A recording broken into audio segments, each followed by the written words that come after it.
کرسی پر نماز پڑھنا،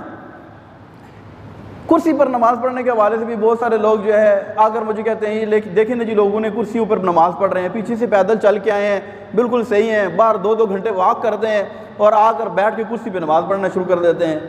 تو یہ اوور آل میں نے کہا اس چیز کی بھی وضاحت ہم کر رہے ہیں کہ مسجد کے اندر جو چیئرز رکھی جاتی ہیں ان افراد کے لیے کہ جو کھڑے ہو کر یا کرسی کے بغیر نماز نہیں پڑھ سکتے ہیں، اس کی ایک شرعی وجہ میں آپ کو بتاتا ہوں۔ ضروری نہیں ہے کہ ایک بندہ اچھے طریقے سے کھڑا ہو سکتا ہے لیکن وہ کرسی پر نماز پڑھے گا تو اس کی نماز نہیں ہوگی، ایسا نہیں ہوتا ہے۔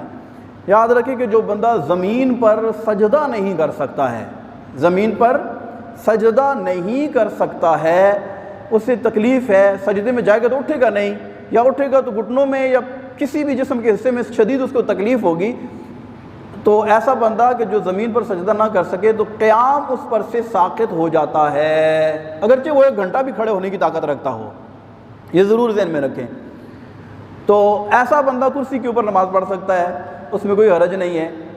اب آپ یہ دیکھیں کہ وہ بیچارہ سجدہ نہیں کر سکتا زمین پر، اس وجہ سے کرسی میں نماز پڑھ رہا ہے۔ اب بہت سارے لوگ آ کے مجھے کہتے ہیں یہ دیکھیں نا جی لوگ، بھائی آپ اپنی نمازوں کو دیکھیں کہ آپ نے ان کا ٹھیکہ اٹھایا ہوا ہے، یعنی یوں لوگ کہتے ہیں ایک بندہ اس کو ایک بات پتہ چل جاتی ہے یا بعض اوقات وہ بات بھی غلط ہوتی ہے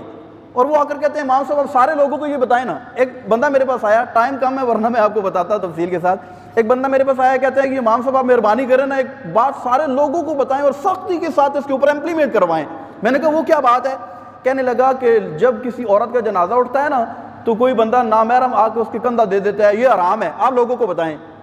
میں نے کہا بھائی یہ حرام ہے، پہلے تو یہ ثابت کرو، پھر آپ مجھے کہہ رہے ہیں کہ لوگوں کو بتائیں کہ یہ حرام ہے، حالانکہ وہ حرام نہیں ہے۔ یعنی ہم میں سے کسی بندے کو تھوڑا سا ایک بات ذہن میں بیٹھ جاتی ہے تو ہم یہ کہتے ہیں کہ یہ سارے لوگوں کو آپ یہ بتائیں اور لوگوں کو عمل کروائیں۔ اسی طرح کرسی پر اگر کوئی نماز پڑھ رہا ہے، بھائی تم نے پتہ ہے کہ تو یہ نماز کرسی پر کیوں پڑھ رہا ہے، پہلے تو اس کے مسائل تم سارے سیکھو، پھر اگر تم کوئی اعتراض ہے تو پھر آ کر آپ ہمیں کہہ سکتے ہیں کہ یہ دیکھیں یہ مسئلہ۔ پہلی بات تو یہ ہے کہ اگر آپ کرسی پر نماز نہیں پڑھتے، آپ معذور نہیں ہیں، تو آپ اپنی نماز سیکھیں، کرسی پر نماز پڑھنے کا طریقہ وہ سیکھیں کہ جس کی یہ مجبوری ہے اور وہ کرسی پر نماز پڑھتا ہے، آپ پر فرض نہیں ہے۔